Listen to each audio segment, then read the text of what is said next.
History remembers certain leaders, not simply for the nations they ruled, but for the ideas they dared to proclaim. Some are praised as visionaries, others are condemned as tyrants. Few remain as controversial and as fascinating as Muammar Gaddafi, the longtime leader of Libya. For more than 40 years, Gaddafi ruled Libya while advocating a bold vision. A united Africa, an economically independent Africa. A continent no longer dominated by foreign powers. To his supporters, he was a revolutionary Pan-African leader. To his critics, he was an authoritarian ruler who suppressed opposition. Yet whether admired or condemned, his life tells one of the most dramatic political stories of modern Africa. Muammar Gaddafi was born on June 7, 1942, near the desert town of Sirte. He grew up in a poor Bedouin family. Libya at that time was still recovering from Italian colonial rule. When Libya gained independence in 1951 under King Idris, the country remained deeply unequal. Oil wealth was beginning to flow, but most Libyans saw little benefit. Young Gaddafi grew up listening to radio broadcasts of Arab nationalist leaders, especially Gamal Abdel Nasser, who spoke passionately about independence from Western influence. Those ideas would shape Gaddafi's worldview. In 1963, Gaddafi entered the Libyan Military Academy. There, he secretly formed a group of young officers inspired by revolutionary nationalism. They believed Libya's oil wealth should belong to the people, not foreign companies. Then, in 1969, history changed. At only 27 years old, Gaddafi led a bloodless military coup while King Idris was abroad. The monarchy fell overnight. Libya became the Libyan Arab Republic, and the young officer became the country's dominant leader. One of Gaddafi's earliest actions was to take control of Libya's oil. Foreign companies had long dominated the industry. Gaddafi forced renegotiations that significantly increased Libya's share of oil profits. The revenue transformed the country. During the 1970s and 1980s, education expanded dramatically. Healthcare became free. Housing programs grew. Infrastructure projects were launched. One of the most ambitious was the Great Man-Made River Project, an enormous irrigation system bringing underground desert water to Libyan cities and farms. It became one of the largest water engineering projects in the world. Supporters pointed to these developments as proof that Libya's oil wealth was being invested in the country's development. Gaddafi believed neither Western capitalism nor Soviet communism offered the right path. Instead, he promoted his own political philosophy, described in the Green Book.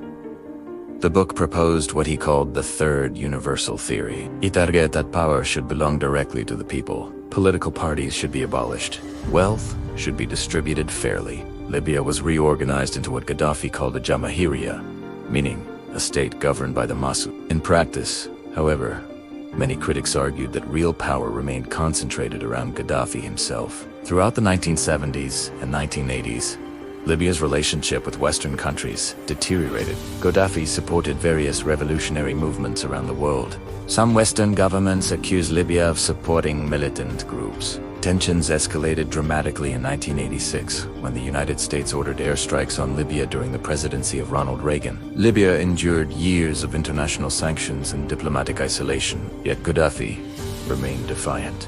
By the late 1990s, Gaddafi began focusing increasingly on Africa. He became one of the strongest advocates for continental unity. He invested heavily in African development institutions and supported the formation of the African Union. In 2002, Gaddafi often spoke of creating a United States of Africa, a common African currency, stronger African economic independence.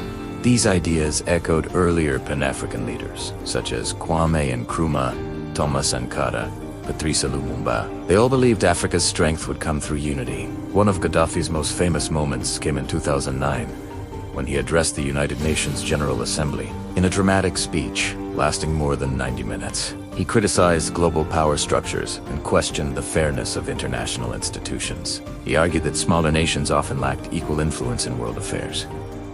The speech shocked diplomats and captivated global audiences. To supporters, it was the voice of a leader challenging global inequality. To critics, it was theatrical and confrontational. In 2011, protests erupted across the Middle East and North Africa during the Arab Spring. Demonstrations reached Libya. Some demanded reforms. Others called for Gaddafi's removal after 4 decades of rule. The situation quickly escalated into civil war. Opposition forces organized against the government. International concern grew as fighting intensified. In March 2011, the NATO launched a military intervention authorized by a United Nations resolution intended to protect civilians. NATO forces carried out airstrikes against Libyan government positions. The conflict shifted the balance of power. By October 2011, rebel forces captured Gadaffi near his hometown of Sirte. He was killed on October 20th, 2011. His death marked the end of a 42-year era in Libyan politics. After his death, Libya entered a long period of instability.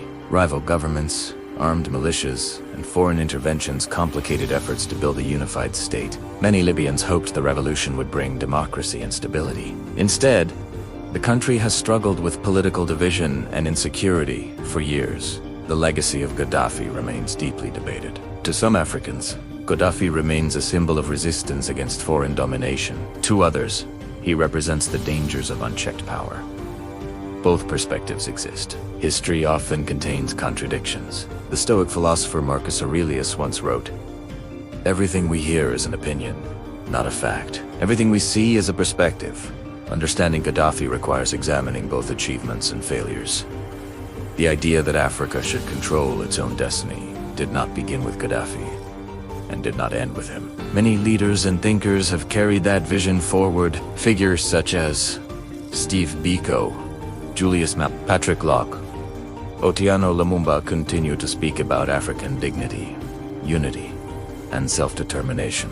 Across the continent, debates about sovereignty, development, and unity remain central to Africa's future. Muammar Gaddafi lived a life filled with bold ambitions and dramatic conflict. He rose from the desert to rule a nation for more than 4 decades. He challenged global powers. He invested heavily in African institutions. He also ruled through a highly centralized system that many critics considered authoritarian. Like many powerful figures in history, his legacy remains contested. But one question continues to echo across the continent. What will Africa become if its nations truly unite? The answer to that question may define the next chapter of African history.